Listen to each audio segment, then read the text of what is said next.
Yang berikutnya, setelah mengilmui, jadilah orang pertama yang mengamalkan ilmu itu. Jadilah teladan kebaikan, jadilah orang tua solih. Ya.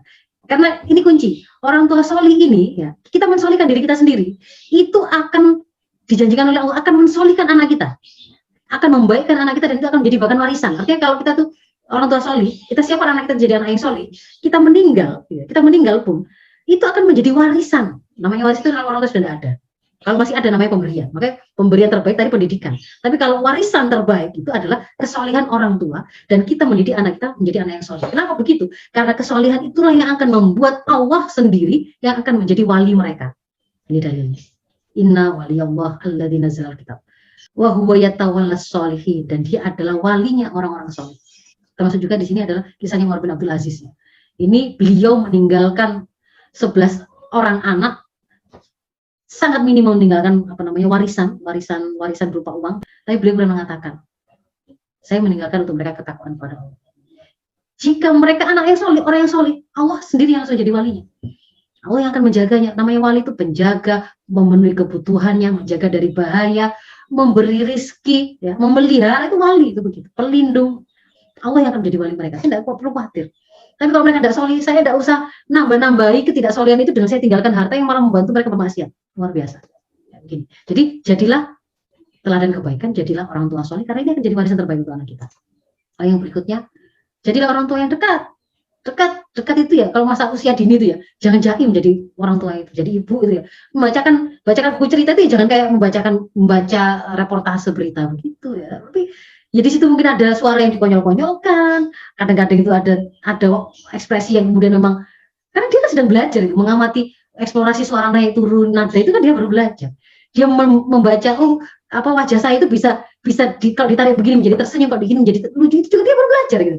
Jadi dekat sesuai dengan fasenya tadi. Kalau fase itu fase ketiga, 7 tahun ketiga, perlakukan anak seperti wazir, kan? Seperti teman dekat. Itu mari kita ajak bicara tentang persoalan-persoalan yang dihadapi di rumah. Setiap hari, nah ibu itu, bapak itu harus membayar listrik ini, begini. Kamu kan sudah besar. Nah sekarang kalau setiap bulannya sudah bukan tugasnya bapak lah yang datang untuk bayar listriknya. Kamu yang pergi sana untuk beli token dan seterusnya. Itu berarti bicara tentang memberi kepercayaan. Itu juga akan menjadi kedekatan loh. Wah, saya dipercaya diceritani masalah yang dihadapi oleh orang tua. Itu memang kedekatan. Jadi dekat itu sesuai dengan fase tumbuh kembangnya, dan jadilah orang berpengaruh. Berpengaruh ini kalau pakai ada syair Arab gitu ya, cukup bagus untuk dijadikan sebagai sebuah renungan ya. Yang pertama, supaya kita itu menjadi orang yang berpengaruh. An-nasu atba'a man ghalaba. Pada alaminya manusia manapun itu akan cenderung mengikuti orang yang ghalaba, yang menang, yang lebih dominan, lebih solid, lebih kuat, lebih pintar, lebih banyak jasa terhadapnya. Dia pasti akan mengikut. Sama-sama anak kita dengan teman-temannya begitu ya. Kemudian ketika mereka bermain, ketika ada anak yang kemudian dia memiliki kemampuan komunikasi lebih fasih, menyampaikan maksud dengan lebih jelas, menyampaikan instruksi dengan lebih jelas, dia punya ilmu pengetahuan yang kemudian membuat dia bisa menceritakan lebih banyak hal, dia pasti akan menjadi orang yang diikuti oleh teman-teman yang lain. Itu memang alaminya begitu. Kalau kemudian anak itu melihat orang tua saya ini, dia yang meramu saya, dia yang ketika saya sakit dia yang kemudian membantu mengobati, merawat, saya belajar juga ngerti ngaji, ternyata juga diajari oleh orang tua saya, belajar sholat juga diajari oleh orang tua saya, dia akan memposisikan orang tua saya ini lebih ngerti, maka kemudian dia akan ikuti dengan sukarela, terpengaruh oleh orang tuanya. Lalu yang kedua, prinsipnya untuk bisa berpengaruh, asli nafsaka yaslulakan nas. Kalau kita berharap orang lain itu baik, gitu ya, baik, berbuat baik, termasuk kepada kita, maka berarti kalau kita ingin anak kita kan ngomongnya santun pada kita, menurut apa kata kita kalau kita itu baik, berarti profil kita harus baik dulu. Lalu yang ketiga, qimatul mar'i biqadri ma yuhsinu. Nilai seseorang itu akan sangat ditentukan oleh seberapa banyak kebaikan yang bisa ia kerjakan. Semakin banyak kebaikan yang dia kerjakan, maka itu akan membuat nilainya itu akan semakin tinggi. Ya, kalau pakai bahasa hadis yang lain itu kan, ya, orang yang paling baik di antara kalian adalah yang paling banyak memberikan manfaat kepada orang lain. Itu akan disebut oleh Rasul sebagai terkategori sebagai orang yang terbaik di antara kita. Nah, kalau yang lain lagi ditambah untuk yang nomor 8 itu, supaya kalimat kita menjadi kalimat yang berat, itu Al-Quran sudah memberi tuntunan. Salat malam, mengurangi perkataan-perkataan dari hal yang tidak berguna, gitu ya, itu akan membuat kualitas kalimat kita itu berbobot, berat. Jadi nggak perlu pakai beneran, sumpah ini aku tuh nggak bohong. Karena sebenarnya kalau orang yang mengatakan begitu itu karena dia itu omongannya masih campuran, kadang berbohong, kadang tidak. Sehingga ketika kemudian dia ngomong beneran, dia pakai keterangan saya ini nggak bohong. Kalau kita hanya mengatakan yang baik dan benar saja, nggak perlu Anda nggak mau dengar rugi, karena saya hanya mengatakan yang baik saja, yang benar saja. Ya, itu. Lalu yang 9, ini penting sekali. Kalau kemudian kita temukan ada anak-anak kita bermasalah, maksiat, termasuk kita, ya, orang tua ada kan, orang tua yang udah selingkuh sana sini, akhirnya kemudian korupsi sana, itu, ya itu kena narkoba dan seterusnya.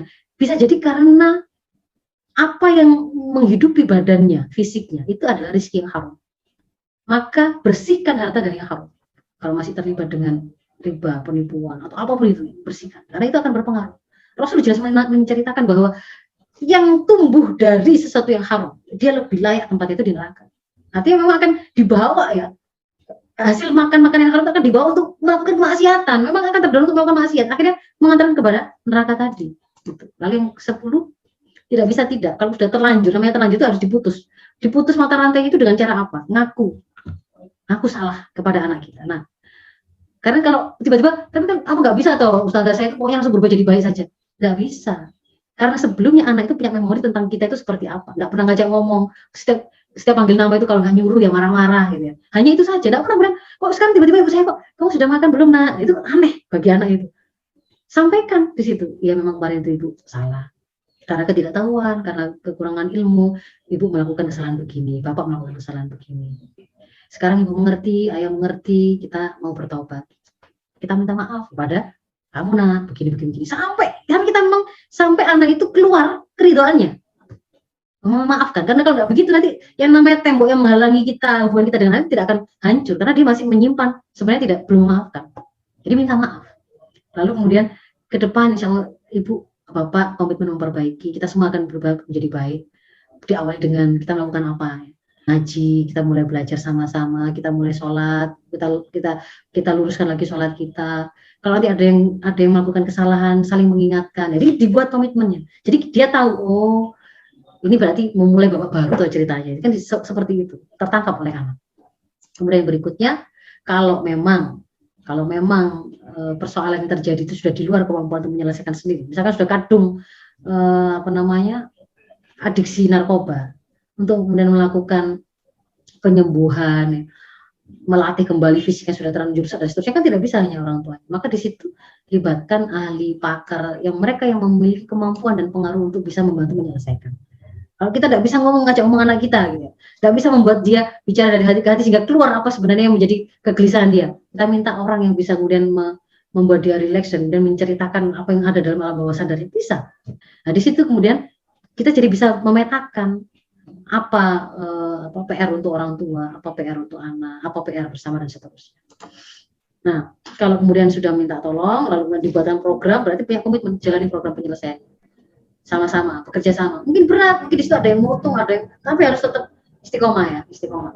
Misalkan ibu diajari ada yang kandung kena narkoba anaknya. Ganti telepon, kalau perlu ganti tempat tinggal dulu, gitu ya. Kemudian jangan sekali-kali kemudian menyerah ketika anak itu kelihatan sekali kesakitan begini, jangan diberikan yang dia minta, dengan dia minta puto, dia minta, jangan, tapi tetap bertahan meskipun terasa sangat menyedihkan. Nah itu di situ kan membutuhkan komitmen dan komitmen itu sampai pada tataran dia realis itu dalam aksinya, gitu. Terus dikuatkan satu sama lain. Dan berikutnya adalah lindungi anak kita itu dari lingkungan dan pergaulan yang rusak, karena kita bicara membesarkan anak, mendidik anak itu bukan hanya sendirian. Memang kita adalah sekolah dan guru pertama, tetapi berikutnya dia mulai mengenal sekolah formal. Di situ ada masyarakat sekolah besar, karena dia berinteraksi, bermuamalah, bergaul, itu di sekolah besar, itu di tengah-tengah masyarakat. Nah, di tengah masyarakat itu sebenarnya sangat dipengaruhi interaksi yang terjadi itu oleh kebijakan atau sistem apa yang diberlakukan oleh negara. Nah, yang berikutnya, jangan putus asa. Kita itu tidak mendidik sendirian. Ada Allah, maka didiklah bersama Allah, mendidik bersama Allah. Setiap kali kita melakukan ikhtiar, di dalamnya itu juga ada doa, harapan yang kita langitkan kepada Allah, kita mintakan, dan akan Allah terserah Allah bagaimana mekanisme menyambungkannya kepada anak kita itu. Terserah nanti Allah bagaimana menjaga anak kita itu, mungkin dia pertemukan anak kita itu dengan orang-orang soleh yang menjaganya, orang-orang yang senantiasa membantu, itu kita tidak tahu. Bahkan mungkin orang tua yang sudah ada, Allah siapkan sistem yang akan membuat anak kita itu menjadi apa yang kita langitkan tadi, yang kita mintakan kepada Allah. Maka jangan lupa untuk tetap berdoa, punya harapan terbaik untuk anak kita.